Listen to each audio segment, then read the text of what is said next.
Hola, ¿cómo están? Nosotros somos el equipo Rabbit y les vamos a presentar la filosofía en el Renacimiento y la industria.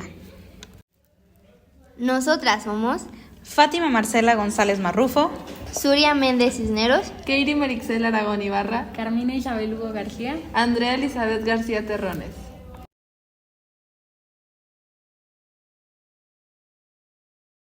Filosofía moderna. Este periodo se define por la oposición al escolasticismo, que se refiere a la corriente filosófica medieval que utilizó la filosofía para comprender la revelación religiosa del cristianismo. Su fuerza radica en la capacidad crítica que puso en cuestión a la religión.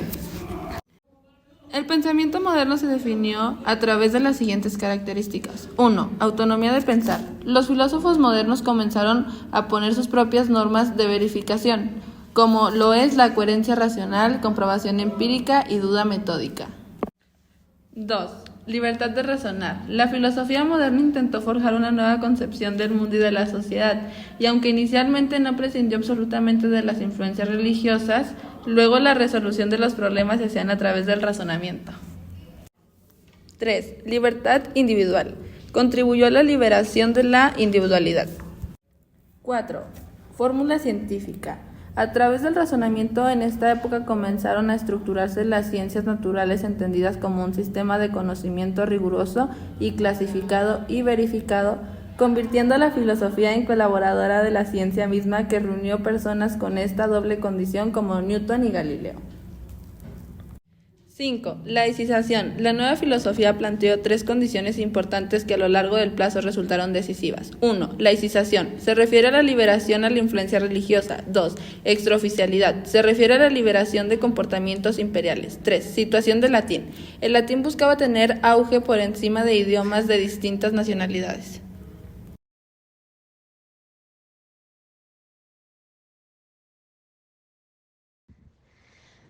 Filosofía del Renacimiento. Unos años después de la muerte de Santo Tomás de Aquino, la cultura cristiana empezó a agrietarse. La filosofía de la ciencia se iba desprendiendo cada vez más de la teología de la Iglesia, que contribuyó que la fe tuviera una relación más libre con la razón. Cada vez más voces que decían que no nos podíamos acercar a Dios por medio de la razón, porque Dios es de todos modos inconcebible para el pensamiento. La palabra renacimiento se define como el despertar después de un largo periodo de decadencia. Comenzó en el siglo XIV y se expandió por toda Europa en el siglo XV y XVI. El hombre renacentista fue dinámico y progresivo. Ante todo, buscaba la novedad, sustituyendo la obediencia medieval por el ímpetu explorador. Características del Renacimiento. 1. Antropocentrismo. En vez de girar todo alrededor de Dios, se tributa en un honor al hombre. 2. Retorno de los cánones griegos. Tanto la pintura como la escritura toman nuevos ideales clásicos de los griegos como base de sus obras. 3. Preponderancia de las artes sobre la ciencia y la filosofía.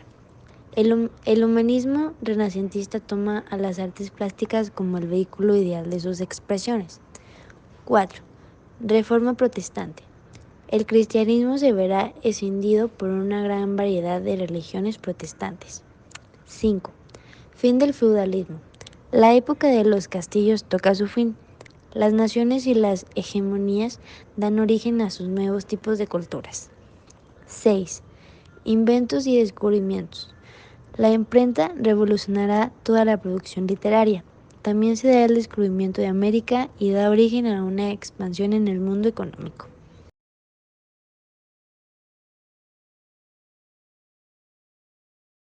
Época moderna del siglo XVII.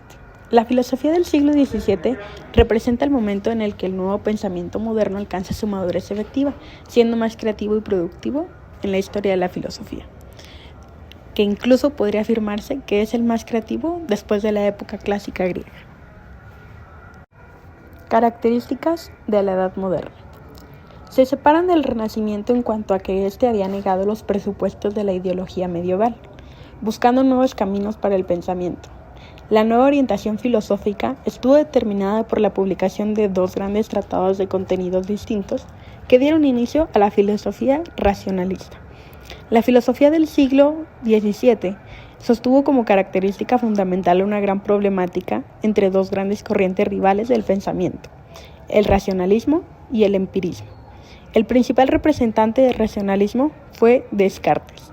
En cambio, el del empirismo fue Hobbes.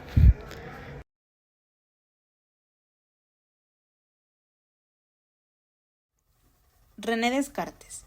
René Descartes nació en el pueblo francés de La Haye, en una localidad de la Touraine. Desde niño fue muy enfermizo y ante estas circunstancias su padre renunció a imponerle la carrera militar y cuando tenía 8 años lo enviaron a un colegio jesuita. En el año de 1612 abandonó el colegio, dedicándose al estudio de la ciencia y la filosofía con marcada vocación hacia las matemáticas. En 1617, a pesar de su decrepitud física, decidió alistarse en el ejército de Mauricio de Nassau. Años más tarde, solicitado por la reina Cristina de Suecia, con quien había mantenido correspondencia intelectual, marchó a Estocolmo para vivir en la corte, sin sospechar que al poco tiempo, debido al frío clima nórdico, sería afectado por una pulmonía, enfermedad que no pudo vencer, falleciendo. Obras de René Descartes. Las publicaciones más importantes de Descartes, según el orden cronológico de su aparición, fueron las siguientes. En 1637 publicó El discurso del método. En 1641 publicó Meditaciones metafísicas. En 1644 publicó Los principios de la filosofía. En 1649 publicó Las pasiones del alma. Descartes pudo ser considerado como el verdadero fundador de la filosofía moderna. El método cartesiano puede sintetizarse esquemáticamente en 4 preceptos que el mismo Descartes propuso tal como sigue. 1. Criterio de certeza. No admitir como seguras más que las ideas que aparecen claras e independientes en la mente humana. 2. Análisis. La dificultad que se presenta durante la investigación debe fragmentarse o aislarse en tantas partes como sea posible para entenderlas mejor en sí mismas. 3. Síntesis. Una vez vencida la dificultad a través del análisis, las conclusiones fragmentadas vuelven a reunirse como las piezas de un rompecabezas, construyendo un todo que permite perseguir el avance filosófico. 4. Conjeturas y verificaciones. Periódicamente deben repararse las ideas tratadas, formulando sobre ellas hipótesis y conjeturas con el fin de comprobarlas empíricamente y observar si la práctica las refuta o las confirma. 5. La duda. Descartes buscaba la verdad filosófica esenciales, claras e independientes, o sea que aquellas de las que no se puede dudar.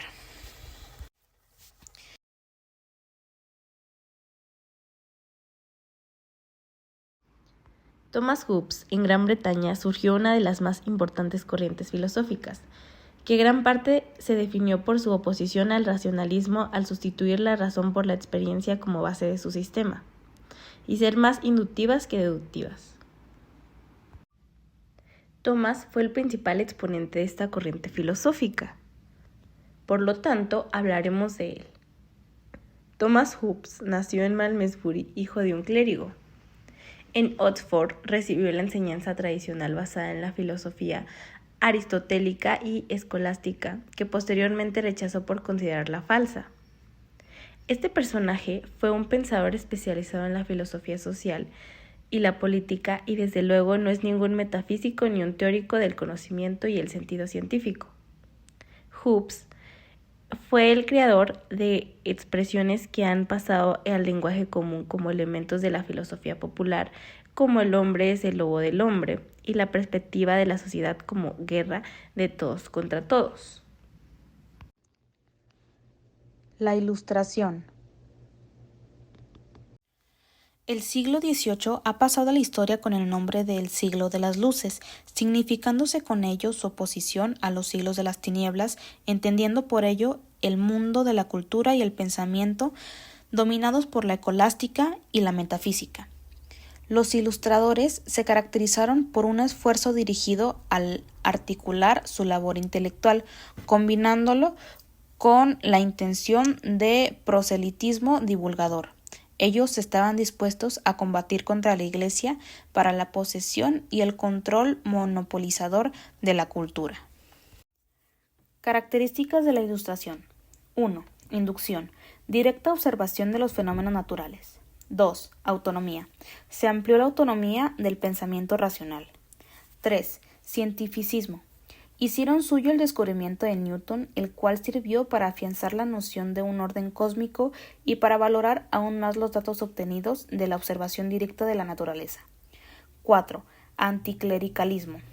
La Ilustración asumió la crítica realizada contra la religión cristiana por la filosofía de Spinoza. 5. Liberalismo. La Ilustración adquirió la ciencia política que anunciaba el liberalismo, separando el derecho natural de las concepciones políticas cristianas del origen bíblico. 6. Antropologismo.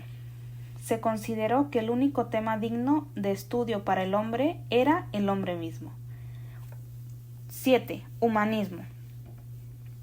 En este siglo se presencia los intentos de fundamentar la moral en el sentimiento y en la utilidad para finalmente quedarse con la magnífica erección del sistema de moralidad kantiana. 8. Progresismo. Las filosofías de la historia del siglo XVIII propusieron una concepción del proceso histórico, en el que éste es concebido como una mejora gradual, basada en la acumulación de conocimiento y en el crecimiento adquisitivo de cultura. De esta manera damos por concluido nuestro video acerca de la filosofía renacentista y la industria. Gracias.